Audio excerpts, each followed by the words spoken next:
And we're back to learning Inkscape in year day 50. Let me show you another example. We're going to use the intersection here. Still a basic example. Only going to use the stuff that I've already shown you so far. You want to have a circle, go to 45-degree angle while holding Control. This gives you a perfect circle where width and height has the same value. Give it a fill, no stroke. To get rid of the stroke, hold Shift and click on the X. All stuff that we've done before. Then Ctrl-C, Ctrl-V to copy, and hold Ctrl and Shift when you size to copy down. You select them both, go to Path, Difference.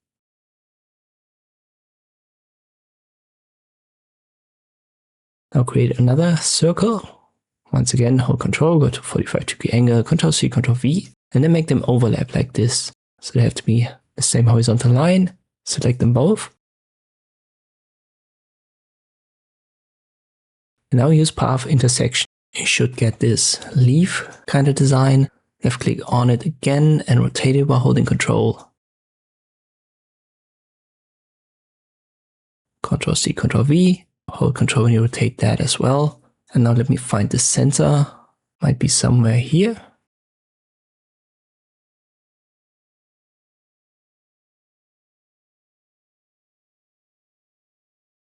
But I believe I was still a little bit off. But we're going to fix that later on.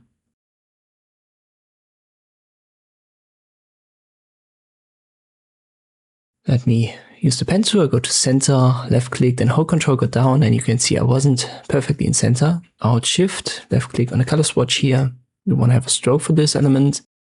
And now I can use the arrow keys to reposition that a little bit. Let me check, we want to have it perfectly in center where the leaves are. And I reposition the leaves a little bit for it. The snapping should help.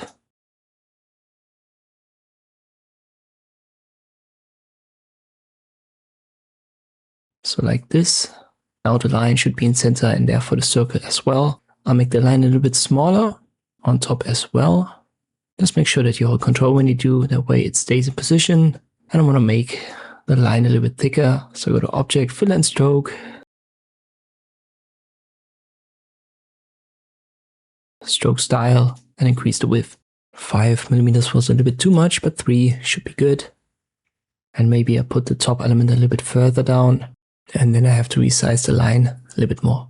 But there you go, a very simple flower icon created with the basic stuff that we already know. As always, try to recreate it to get some practice. I hope this video was helpful, thank you for watching, and I'll see you next time.